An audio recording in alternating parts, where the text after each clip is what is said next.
Hello students. आज हम next topic करेंगे। बहुत ही ज़्यादा इम्पोर्टेंट है, मोस्ट इम्पोर्टेंट टॉपिक है फ्रेंड्स। ये इसे प्लीज़ आप मिस मत करना। 2 मार्क्स का आपका 100% आता है। देखिएगा, गॉसिस लॉ या गॉसिस थ्योरम एक ही बात है दोनों का। Total electric flux in a close surface area in vacuum is 1/ε0 times total charge enclosed it. समझ में आया फ्रेंड्स? नहीं आया कोई बात नहीं, हमें पता है। अभी हमारे खुद के समझ में नहीं आया तो हम आपके कैसे समझ में आ जाएगा? समझेंगे, लेकिन समझ में जरूर आएगा। Total electric flux in a close surface area, close surface का total electric flux, close surface का टोटल इलेक्ट्रिक फ्लक्स 1/ε0 टाइम्स होता है उस क्लोज सरफेस के चार्ज के। समझ में आई बात? अब और ज़्यादा समझ में आएगी। अब देखिए, टोटल इलेक्ट्रिक फ्लक्स है ये, ठीक है, मान लिया हमने टोटल इलेक्ट्रिक फ्लक्स है, ठीक है जी। उस क्लोज सरफेस एरिया के चार्ज की क्यों ले लिया, उसके मल्टीपल्स होता है 1/ε0। कोई बात समझ में आई? बिल्कुल आई। टोटल इलेक्ट्रिक फ्लक्स किसका है? उस क्लोज सरफेस एरिया का है, और उस क्लोज सरफेस एरिया के चार्ज के मल्टीपल होता है 1/ε टाइम्स। तो हमने ये मल्टीपल कर दिया है, तो क्या बनकर आया है? ये चार्ज अपॉन ε0। बताओ जी, कोई दिक्कत?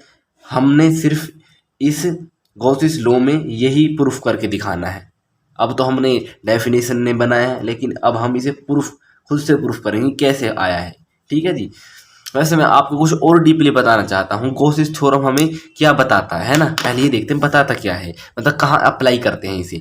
देखिएगा, गॉसिस थ्योरम हमें यह बताता है कि अगर कोई क्लोज सरफेस एरिया है, क्लोज सरफेस चार्ज एरिया है, उसमें चार्ज भी होगा, क्लोज सरफेस चार्ज एरिया है और वो बंद रहता है, बिल्कुल बंद रहता है, तो उस क्लोज सरफेस एरिया में कितना इलेक्ट्रिक फ्लक्स होगा वो हम गॉसिस लॉ से निकालते हैं जी। बात समझ में आई?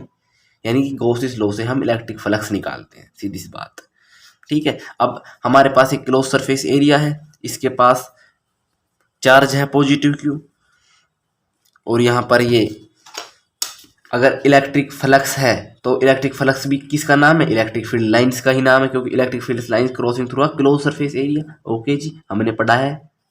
ये इलेक्ट्रिक फील्ड गई यहाँ पर, इलेक्ट्रिक फील्ड, इसका वेक्टर ये रहा, ठीक है जी, कोई दिक्कत तो नहीं यहाँ तक। और यहाँ से यहाँ तक इसका रेडियस भी होगी जो कि वेक्टर होगी, क्योंकि क्लोज सरफेस एरिया के डायरेक्शन होगी उस, हमने एक लाइन मानी है। और हम यहाँ पर पूरे सरफेस का नहीं निकाल रहे हैं, हम इलेक्ट्रिक फ्लक्स कुछ को लेट कर रहे हैं, बस इसे लेट कर रहे हैं। बताओ जी, कोई दिक्कत है यहाँ तक? इसे लेट कर रहे हैं, इसके निकालेंगे तो हम वहाँ पर इंटीग्रेशन कर देंगे तो हमारा कंप्लीट का निकल आएगा। बताओ जी, कोई दिक्कत यहाँ तक नहीं है ना? और यहाँ इसका यूनिट वेक्टर है, एन वेक्टर है, जो दिखाता है, शो करता है कि इस तरीके से है डायरेक्शन में।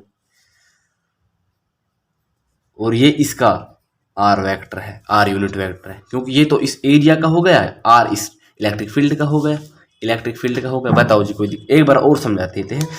क्लोज सरफेस एरिया है, उसका पॉजिटिव चार्ज है उसमें, क्योंकि चार्ज तो ऑलरेडी है। इसकी इलेक्ट्रिक फील्ड गई यहाँ से, इस इलेक्ट्रिक फील्ड की रेडियस यहाँ से यहाँ तक आर है, वेक्टर में है जो कि, और उसका यूनिट वेक्टर ये है, और इस एरिया का यूनिट वेक्टर एन वेक्टर है, ठीक है जी। चलो जी, अब प्रूफ करते हैं। प्रूफ क्या है हमारे पास? प्रूफ देखते हैं। Proof, suppose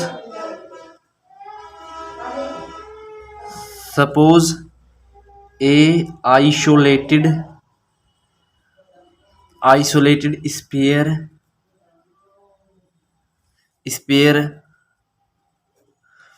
of radius R, ठीक है जी।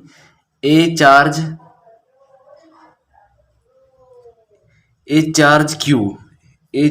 Q situated situated at the centre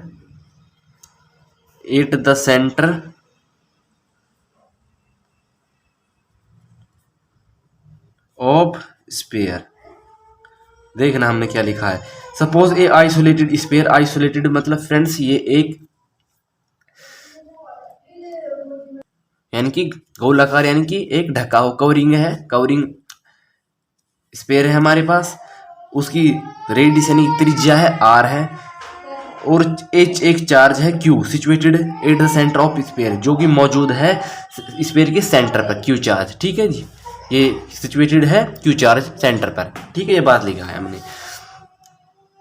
और ये हमारा पी पॉइंट है, यहाँ पर इलेक्ट्रिक फील्ड निकालनी है। ये हमारा पी पॉइंट है, इस पर इलेक्ट्रिक फील्ड निकालनी है हमें। क्या होता है देखिएगा, द इलेक्ट्रिक फील्ड यहाँ लिखते हैं फ्रेंड्स, अब हम यहाँ लिखते हैं यहाँ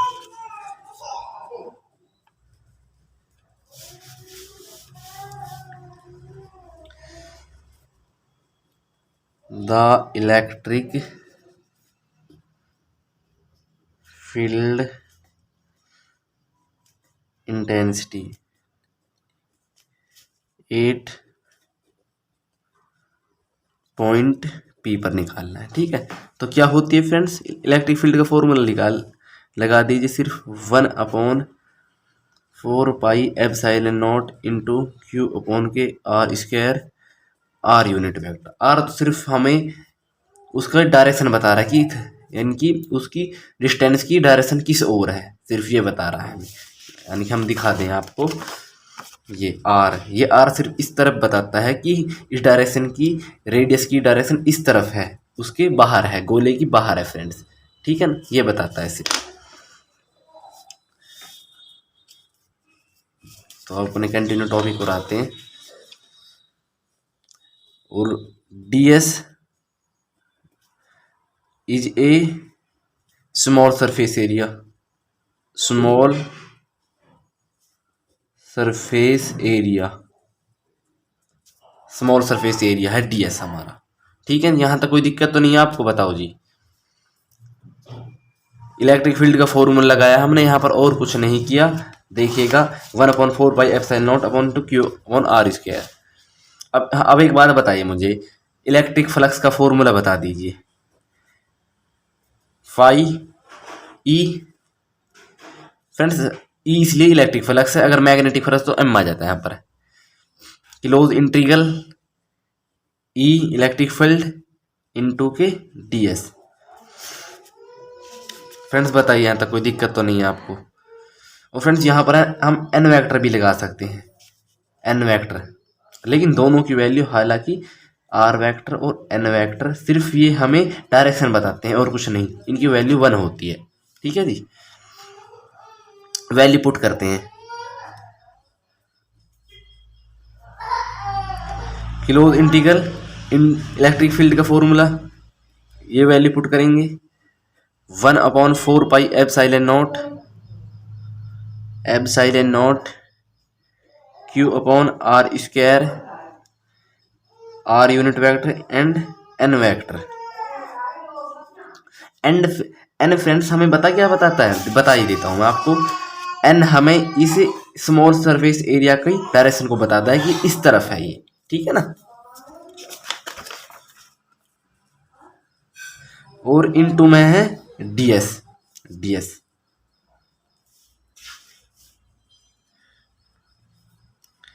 phi E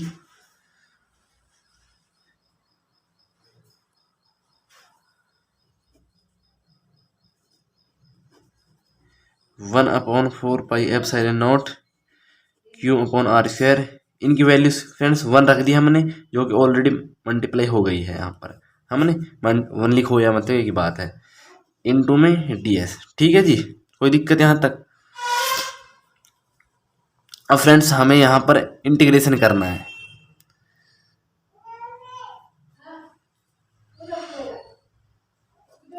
phi E friends ये बाहर है, ये दोनों बाहर, यानी कि ये कांस्टेंट है, इन्हें हम बाहर निकाल लेंगे। 1/4πε0 और आर स्क्वायर अपॉन के क्यू। बताइए जी, यहाँ तक कोई दिक्कत? 1/4πε0 क्यू अपॉन आर स्क्वायर, ये हमने बाहर निकाल दिए, ये हमने यहाँ नहीं लिया। और ds, अब ds से हमें पता चलेगी ds एरिया है किसका। हमने किया माना था ds किसका एरिया है? एक स्फीयर का एरिया है। तो स्फीयर का एरिया है तो एरिया ऑफ स्फीयर यानी गोले का आयतन आप मुझे बता दीजिए क्या होता है। तो फ्रेंड्स पुट करते हैं, देखिएगा, ठीक है। Electric field 1/4πε0 Q upon K R square. अब देखिएगा इसका ds एरिया क्या होता है गोले का? 4πr², ठीक है ना, कोई दिक्कत? फ्रेंड्स 4π से 4π, r² से r² कट गया, तो क्या बचा? Electric flux Q, capital Q भी लिख सकते हैं आप, अपॉन ε0। तो फ्रेंड्स एक बात बताइए, हमें यही तो प्रूफ करना था, जो हमने कर दिया इसमें, यही प्रूफ करना था हमें। और अब हम ये भी लिख सकते हैं कि फाई ई बराबर होता है हमारा Q अपॉन ε0 और बराबर होता है हमारा close integral electric field into ds के। तो फ्रेंड्स बताइए, अब आपको समझ में आया ये टॉपिक? फ्रेंड्स मैं आपको फिर बता रहा हूँ, प्लीज़ इसकी आप अभी कम से कम 2-3 बार खुद से कीजिएगा, इसको एक बार प्रैक्टिस करिएगा ज़्यादा से ज़्यादा फ्रेंड्स। तो फ्रेंड्स आई होप ये वीडियो आपको समझ में आ गई होगी। तो फ्रेंड्स हमारे चैनल को ज़्यादा से ज़्यादा सब्सक्राइब कीजिएगा। तब तक मिलते हैं अगली वीडियो में।